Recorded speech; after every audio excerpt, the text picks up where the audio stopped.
السلام علیکم۔ حضرت عمر اور مصر کی 15 سال کی لڑکی کا واقعہ۔ وہ دریائے نیل جس کا پانی ٹھاٹے مارتا تھا اور مصر کے کھیتوں کو سیراب کرتا تھا، وہ دریا خشک ہو چکا تھا۔ مصر کے لوگ یہ دیکھ کر پریشان ہو گئے۔ ایسا پہلی بار نہیں ہوا تھا۔ ہر سال دریائے نیل خشک ہو جاتا۔ مصر کے لوگوں کا کہنا تھا کہ دریائے نیل ہر سال انسانی قربانی مانگتا ہے۔ جب وہ قربانی دے دیتے ہیں تو دریائے نیل پھر سے ٹھاٹے مارنے لگتا اور لوگ خوش ہو جاتے۔ اس کی کھیتیاں پھر سے لہرانے لگتی۔ اب ایک بار پھر دریائے نیل خشک ہو چکا تھا۔ لوگوں کے چہرے پریشانیوں میں مرجھا گئے تھے۔ دریا اس بار پھر ایک انسان کی قربانی مانگ رہا تھا۔ وہ سب مجبور تھے۔ انہی دنوں حضرت عمر بن عاص رضی اللہ عنہ نے مصر فتح کیا تھا۔ مصر کے فوجوں مضبوط تھے۔ امیر المومنین حضرت عمر رضی اللہ عنہ نے مصر میں حضرت عمر بن عاص کو مصر کا گورنر مقرر کیا تھا اور اس کے کچھ دن بعد ہی دریائے نیل خشک ہو گیا تھا۔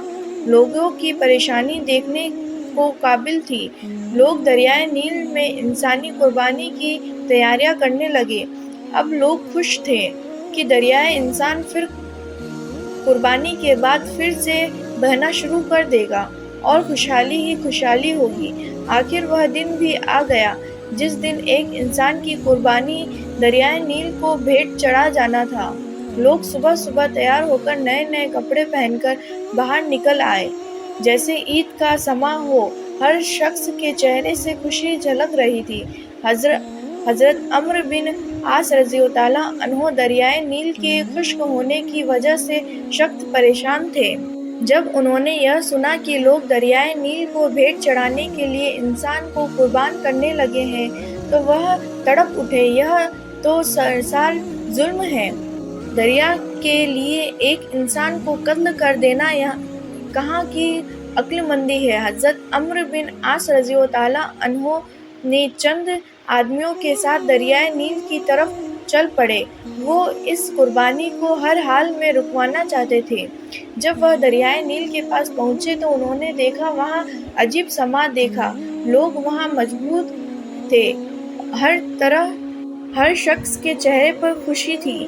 جب ان لوگوں نے گورنر کو دیکھا تو حیران رہ گئے اور سوچنے لگے شاید گورنر بھی اس قربانی کو دیکھنے کے لیے آئے ہیں۔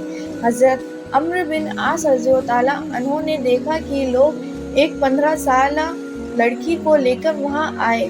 اس لڑکی نے خوب اچھا سا لباس پہنا ہوا تھا اور زیورات سے لدی پھندی تھی۔ لڑکی خوف سے کانپ رہی تھی۔ اس کا چہرہ ہلدی کی طرح زرد ہو رہا تھا۔ لڑکی کھڑکھڑاتے قدموں سے آگے بڑھ رہی تھی۔ وہ کانپتی ہوئی لوگوں کے ہمراہ دریا کے کنارے پر پہنچ کر رک گئی تھی۔ اس نے مڑ کر اپنے بوڑھے باپ کو دیکھا۔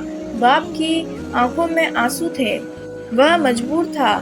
لوگ اس کی بیٹی کو گھسیٹ کر موت کے منہ میں دھکیل رہے تھے۔ وہ کچھ نہیں کر سکتا تھا۔ اپنی بوڑھی آنکھوں سے بیٹی کی موت کا وہ منہ میں جاتے ہوئے دیکھ رہا تھا۔ لڑکی کی ماں تو غم سے نڈھال ہو جا رہی تھی۔ لڑکی ہاتھ چھڑا کر اپنے باپ کی طرف دوڑنے لگی۔ اس نے پوچھا، بھاگ کھڑے ہوئے۔ وہ لڑکی کو اس کے لے کر پھر دریائے کے کنارے لے گئے۔ لڑکی رو کر لوگوں سے التجا کرنے لگی، مجھے چھوڑ دو، میں مرنا نہیں چاہتی۔ لوگوں نے اسے مضبوطی سے پکڑ لیا۔ اب حضرت عمرو بن رضی اللہ عنہ کے صبر کا پیغام لیزر سے ہو چکا تھا۔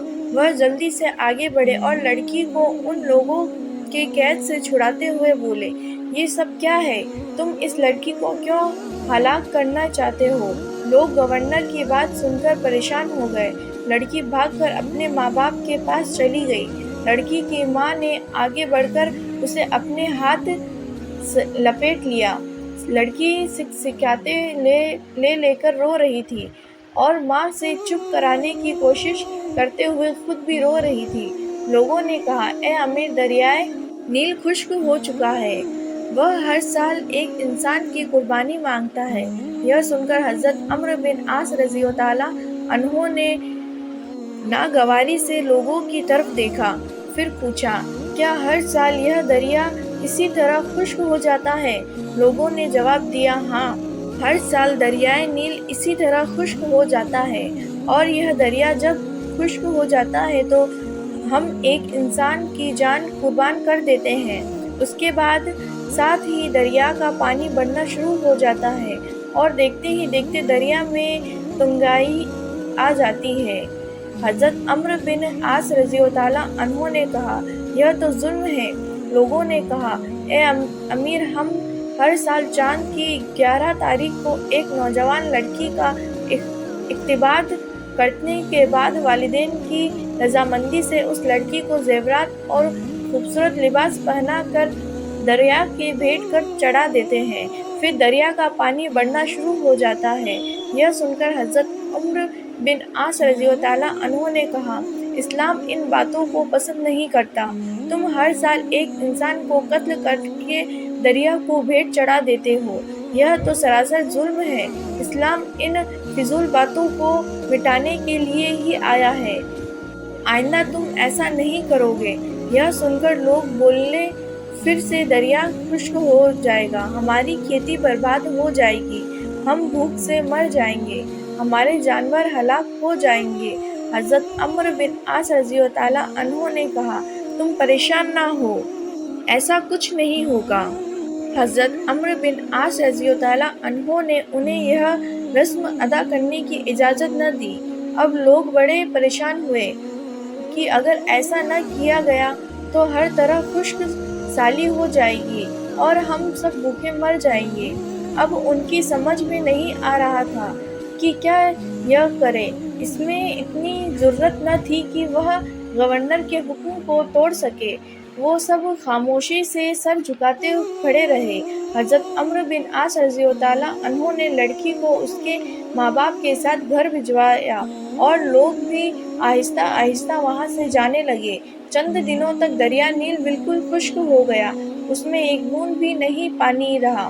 لوگ بے خبر ہو کر بوکھلا گئے۔ ان کی کھیتی باڑی دریائے نیل کے پانی سے قائم تھی۔ اب تو دریا خشک ہو چکا تھا، زمینیں بنجر ہو چکی تھی، لوگ فاقوں سے مرنے لگے، جانور چارہ نہ ہونے کی وجہ سے تڑپ تڑپ کر جان دے رہے تھے۔ یہ دیکھ کر لوگوں نے مصر سے نکل کر دوسرے علاقوں کا رخ کیا۔ ہر طرح ویرانی ہی ویرانی تھی۔ حضرت عمرو بن عاص رضی اللہ تعالیٰ عنہ نے جب یہ دیکھا تو وہ بھی پریشان ہو گئے۔ آخر کار انہوں نے امیر المومنین حضرت عمر فاروق اعظم رضی اللہ تعالیٰ عنہ کو ایک خط لکھا تھا۔ اس میں سارے صورتحال واضح کر دی۔ امیر المومنین حضرت عمر فاروق رضی اللہ تعالیٰ عنہ نے جب یہ خط پڑھا تو آپ رضی اللہ تعالیٰ عنہ نے حضرت عمرو بن عاص رضی اللہ تعالیٰ عنہ کو جواب میں لکھا، تم نے مصریوں کو بہت اچھا جواب دیا۔ اسلام ایسی باتوں کو اجازت نہیں دیتا کہ وہ ایسی فضول باتوں کو مٹانے کے لیے ہی آیا ہے۔ میں اس خط کے ساتھ ایک رکا بھیج رہا ہوں، تم یہ رکا دریائے نیل میں ڈال دینا۔ جب حضرت عمرو بن عاص رضی اللہ تعالیٰ عنہ کے پاس امیر المومنین حضرت عمر فاروق رضی اللہ تعالیٰ عنہ کا خط پہنچا تو انہوں نے خط کے بعد وہ رکا بھی پڑھا جو دریائے نیل میں ڈالنے کے لیے تھا۔ اس میں لکھا تھا، یہ خط اللہ کے بندے عمر بن خطاب رضی اللہ تعالیٰ عنہ کی طرف سے دریائے نیل کے نام۔ اے دریائے، اگر تو اللہ کے حکم سے بہتا تھا تو ہم بھی اللہ سے ہی تیرے جاری ہونے مانگتے ہیں۔ تو اللہ کے حکم سے جاری ہو جا، اور اگر تو خود اپنی مرضی سے بہتا ہے اور اپنی مرضی سے ہی رک جاتا ہے تو پھر تیری کوئی پرواہ اور ضرورت نہیں ہے۔ حضرت عمرو بن عاص رضی اللہ تعالیٰ عنہ نے یہ رکا دریائے نیل میں ڈال دیا اور واپس چلے آئے۔ جب صبح مصر کے لوگ بیدار ہوئے تو یہ دیکھ کر حیران رہ گئے کہ اللہ تعالیٰ نے دریائے نیل کو اسی طرح جاری کر دیا، بلکہ اب تو دریائے میں پانی پہلے سے زیادہ چڑھ گیا تھا، اور دریا میں